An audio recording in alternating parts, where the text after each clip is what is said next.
ఈ ప్రపంచంలో కొన్ని చోట్ల మనుషులు అడుగుపెట్టకూడదు అని అంటారు. అది భయంతో కాదు, అక్కడ ఉన్న శక్తిని గౌరవించాల్సిన అవసరం వల్ల. ఇలాంటి ఒక కథ ఒక చిన్న గ్రామంలో జరిగింది. ఆ గ్రామం పేరు దేవగిరి. చాలా ప్రశాంతంగా కనిపించే ఆ గ్రామంలో ఒక పెద్ద రహస్యం దాగి ఉండేది. గ్రామం చివర ఒక పాత శివాలయం ఉండేది, కాని ఆ ఆలయం గురించి ఒక కఠినమైన నిబంధన ఉండేది.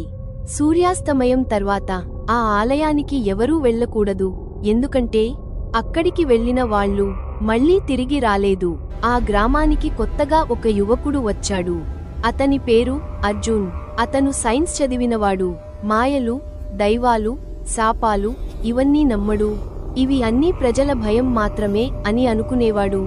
ఒకరోజు ఆ ఆలయం గురించి విన్నాడు. అతని మనసులో ఒక ఆలోచన కలిగింది, నిజం తెలుసుకోవాలి అని. అర్జున్ ఆ గ్రామంలోని ఒక పెద్ద మనిషిని అడిగాడు, అక్కడికి ఎందుకు వెళ్ళకూడదు? ఆ పెద్దాయన నెమ్మదిగా చెప్పాడు, అది సాధారణ ఆలయం కాదు, అది పరీక్షించే స్థలం. చాలా సంవత్సరాల క్రితం ఒక తపస్వి అక్కడ తపస్సు చేశాడు. ఆయనకు ఒక వరం లభించింది. ఆ వరం ప్రకారం ఈ స్థలం పవిత్రంగా ఉండాలి.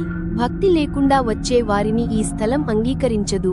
ఇక అప్పటి నుండి ఎవరు అహంకారంతో సవాల్గా అక్కడికి వెళ్తే వాళ్ళు తిరిగి రాలేదు. అర్జున్ నవ్వుకున్నాడు. ఇది అంతా కట్టుకథ మాత్రమే అనుకున్నాడు మనసులో. అంతేకాదు, అతను ఈ రాత్రే వెళ్ళాలి నిర్ణయించుకున్నాడు. గ్రామస్తులు ఆపడానికి ప్రయత్నించారు, కాని అతను వినలేదు. రాత్రి 12 గంటలు. గాలి నిశ్శబ్దంగా ఉంది. అర్జున్ చేతిలో దివిటి ఆలయం వైపు నడిచాడు. అతను లోపలికి అడుగుపెట్టగానే ఒక చల్లని గాలి వీచింది. దేవాలయం అంతా చీకటిగా ఉంది. గోడల మీద పాత శాసనాలు. ఒక మూలలో శివలింగం ఉంది. ఇంతలో ఒక శబ్దం, ధం ధం ధం అని. అర్జున్ వెనక్కి చూశాడు. ఎవరూ లేరు, కాని నీడలు కదులుతున్నాయి. అర్జున్ గుండె వేగంగా కొట్టుకుంటోంది. చేతిలోని దివిటీ కదిలింది. ఒక క్షణం అతనికి ఎవరో వెనుక ఉన్నట్లు అనిపించింది. ఒక గంభీర స్వరం, ఎందుకు వచ్చావు అని అడిగింది.